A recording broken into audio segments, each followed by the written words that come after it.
Hello everyone, this is Coach Matt with our Tuesday workout. We're gonna do some Olympic lifting today, and we'll be talking about varying the styles of Olympic lifting that we do. As we go into the next phase, we're gonna be doing the Mayhem affiliate programming. There will be probably different nomenclature used, different positions, different pause times.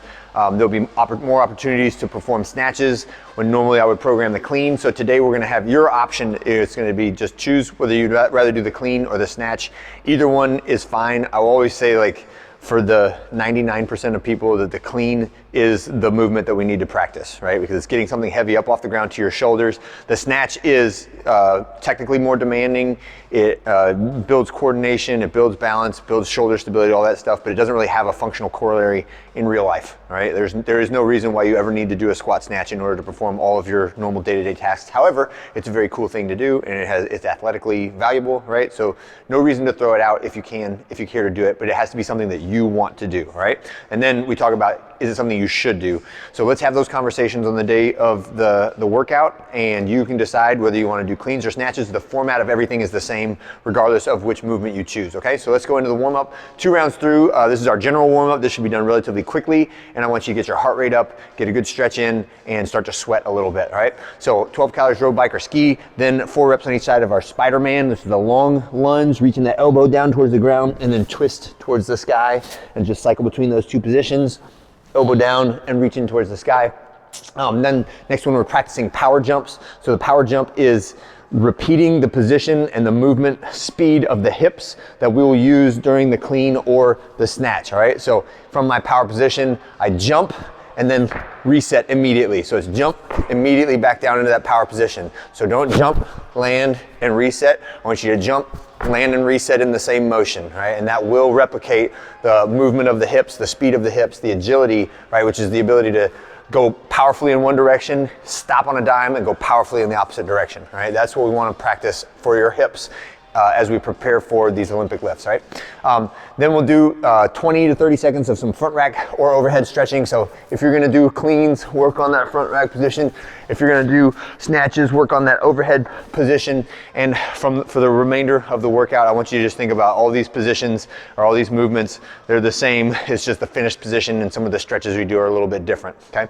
The coordination is the same, right? It's just, what's your finished position? Is it at the shoulders or is it at the overhead position? All right, so the EMOM for 8 minutes, this is gonna be the continuation of our warm-up. We're practicing the skills, getting some more reps in.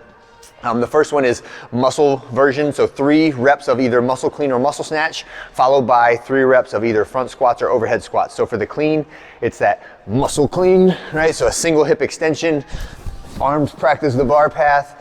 After you finish 3 reps of that, step out, and we're doing 3 front squats. For the snatch, it is a muscle snatch, right? I'm not pulling underneath it. I'm using my arms to get it all the way up there. And then after 3 reps, practice that overhead squat, okay? The 5th, 6th, 7th, and 8th minutes are hang, clean, or snatch pull, hang, clean, or snatch high pull, and then 3 of the hang, power clean, or hang, power snatch. So the clean pull, jump, shrug with straight arms. The snatch pull, jump, shrug with straight arms. The clean pull, high pull, jump, shrug, high pull. The snatch, high pull, jump, shrug, high pull, right? See, just different hand positions, same movements. And then we'll practice the hang, power clean, or hang, power snatch, right? That is our finish of our skill work there. And now we'll go into the Olympic lifting pulling complex. So this is a 10-minute EMOM, and I want there to be a small intermission in between the finish of the skill work and the beginning of the EMOM, because you're gonna need a few rounds to work up to that RPE 6 to 7, or think in the like 60 to 70% of your 1 rep max for each of these exercises. So it's something that you can cycle relatively quickly and feel good with it. It should be confidence building lifts. And then on the alternate minutes, we're doing some strength building lifts, okay? So the way this will work is on the even rounds, you're gonna do 5 hang clean or hang snatch pulls, right? So this should be a relatively heavyish weight for 5 reps. So pick it up off the ground, reset to the knees, and it is jump, shrug with straight arms, jump, shrug with straight arms for 5 reps, okay? That'll be our even minutes. Then on our odd minutes, we're gonna do the full movement, right? But it's just 1 rep, okay? Power clean or power snatch, okay? RPE method, just rate of perceived exertion, 6 to 7, right? So if you think about a 10 is my 1 rep max. I could not do any more, couldn't do 2 reps. It is everything I got, right? So I think backing that off like 30 to 40%, right? Should be in the achievable territory for a 10-minute workout like this, and you shouldn't have to change weight, right? If you want to, I would start off lower and then slightly increase the weight as you go through it. But the intent for this is to have 1 weight on the bar and to use it for all 10 sets, all right? So it's 5 sets of each of those 2 exercises. When you finish with that, you can take the bar, we can go put it in the bench press, and the weight, ideally, it should be, in that ballpark, right, for the weight. That's the main decision factor on the workout for today is how much weight do I use on the bench press. And I want it to be a weight that you should not need a spotter for it, right? So think about no more than 65%, something that you can breathe and move and be tired and still get good reps on with it, okay?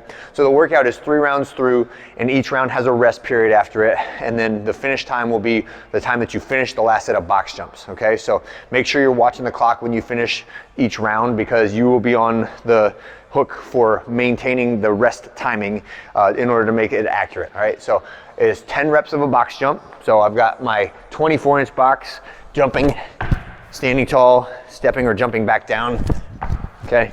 You can cycle those as fast as you want to. Make sure you get full hip extension when you hit the top of the box. Then onto the rower for 15 calories for the guys, 12 calories for the ladies. Then onto our bench press. So I've got my bench all set up. I put 65% on the bar and I rep out 10 reps. By the time I get to 10, I should be slowing down, but I should have a lot of confidence that I could keep going and get like 4, 5, 6 more reps if I really wanted to, right? And then after the bench press, back to the rower for another 15 or 12 calories, and then finish box jumps. When I finish my last box jumps, I look at the clock and I pick off a minute, and then reset and resume a next set with box jumps again, okay? At the end, it's your time on the clock when you finish your last set of 10 box jumps. That's your score for today, okay? Also, if you want to do dumbbell bench instead of barbell bench, especially if you're, say, like working out in open gym and you're by yourself, strongly recommend you do dumbbell bench press, because if you fail at dumbbell bench, there's very low consequences. You just like set the weights down. Where the barbell, it can be a little tricky. At 65%, it should not be deadly, right? But you always want to be safe and think about that. Like if you put clips on the bar, the weights are kind of stuck on there. If you don't use clips, then you have to worry about the weights shifting around, but you have the ability to get out if you need to get out, okay? All right, that's it for Tuesday. Have a great one. I'll see you guys on Wednesday.